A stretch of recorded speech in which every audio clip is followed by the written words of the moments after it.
then the world looks up and you remove these artificial barriers, and the world discovers, hey,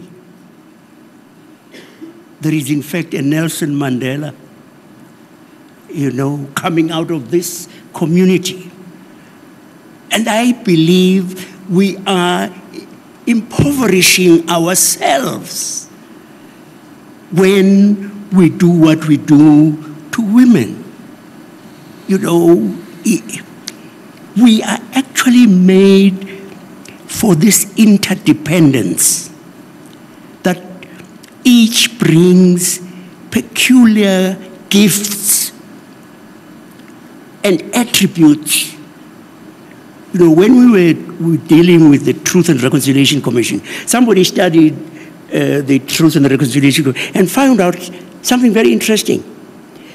They said, when the men came to the Truth and Reconciliation Commission, almost invariably, they told a story about themselves. Equally, when women came, almost all of them told a story about someone else. About others? Yes. That we are really impoverishing ourselves. That there are gifts that will develop as they mesh into other gifts. We men find ourselves very interesting. I'd like to now open it up to some questions from the audience. The lights are such that it's hard for us to see, but raise your hand if you'd like to ask a question. We have a couple of mics right here. If you just hand it to somebody with their hands up, that would be great. My name is Song. Hello. Hi. Yes. Hi. My name is Songju Kim. No. There's another mic coming toward you, I think. My name is Songju Kim from Asia, Korea, where very much speak up a little bit? Yeah, very much women are discriminated because Confucius tradition. I mean, Korea and Japan used to be the worst case. I just like to touch up a few just a simple question or just suggestion or comments. Sandberg, Sir Sandberg, I appreciate what you said. I wonder whether women's leadership always should be based on ambition. We don't have to imitate men. I think it should be more based on vision. We want to inherit better future for our younger generation. Therefore, our vision should be succeed to serve. That's my motto. I just want to touch up because it's knowledge-based economy. You've got to take on leadership anyway, but not the same ambition like a man drive. That's what, look at what happened, all this investment banking destroy the whole world. And just to touch up on Michelle Bachelet, I look at the UN. This is such an important entity. I mean, Ban Ki-moon is a good friend of mine. Just such a sad to see such an important cause work like a Copenhagen Treaty failed because Security Council did not say yes.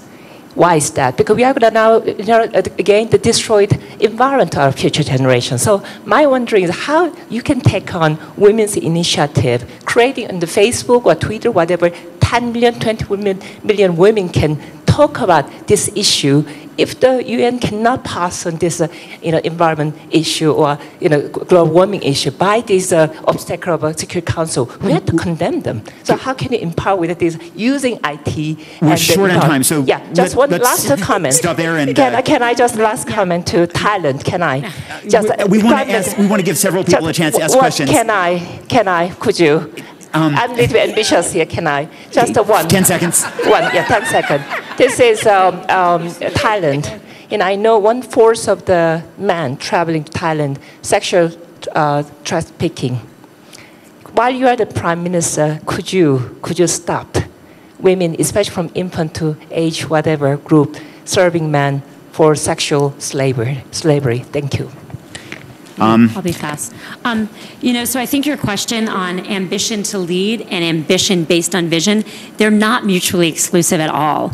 In fact, a lot of people, men and women, who have a really big ambition to change the world, understand they need a leadership role to get there. But we really do, in order for women who have vision to be able to have impact, it has to be okay for them to have the ambition to lead as well. Because without it, I promise we will stay in a world that's completely run by men.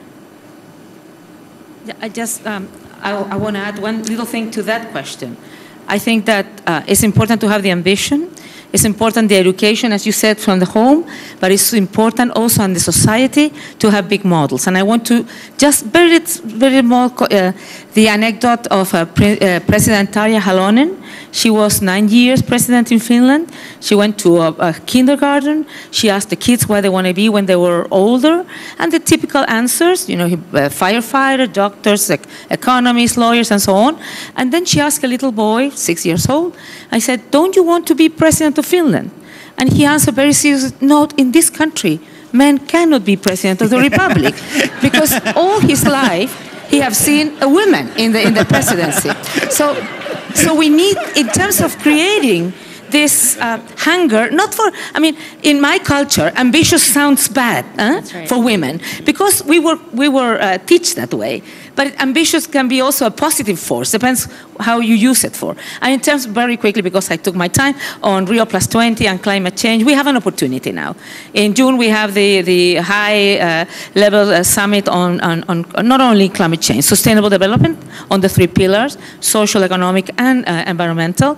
And we're working very strong to make a reality all these politically correct statements that women are in the central of the solution of environmental and social and development issues. So we are working very strong. We're going to have a very high-level panel with head of states, head of government, female head of state, head of government, but also we want men by us. Because as Archbishop Tutu said, we need men and women working for women's rights and women's empowerment. Okay. Madam Prime Minister. Yes, to answer you about the problem of women in Thailand. So I think on the positive point, that I think the first thing that we have to back to the root cause of the problem, that the education must be in place in terms of give them the chance of study and equalize of the between male and female. So we have to bridge this gap. So that's why, like the policy in Thailand, we set up the foundation of female.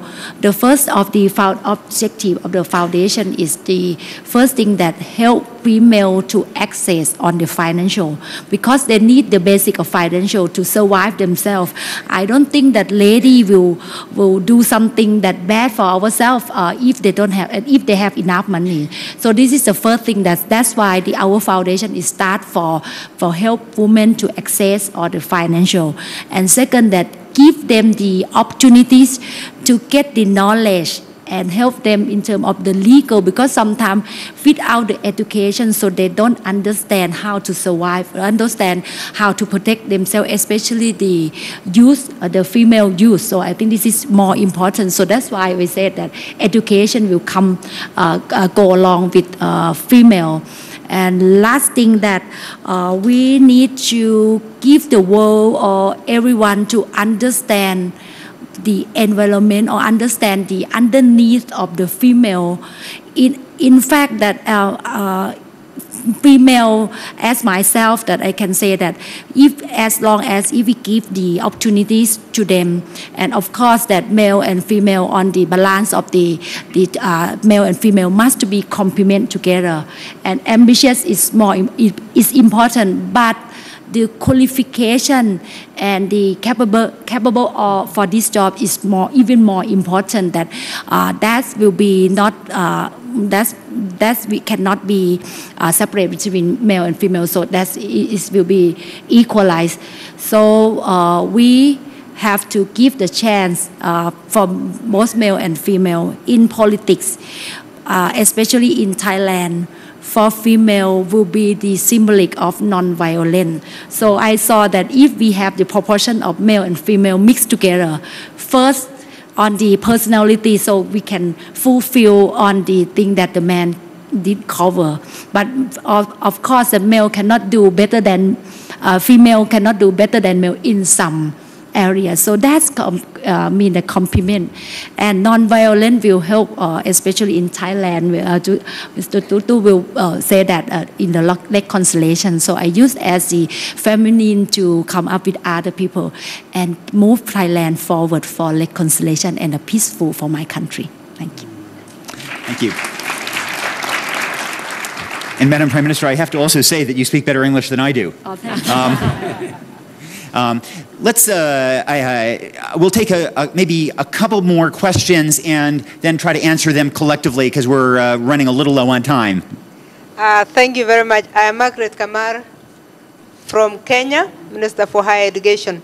I want to agree with Sandberg that early socialization of our children shape them differently, and whatever difference is created at the home front gets carried over for a very long time.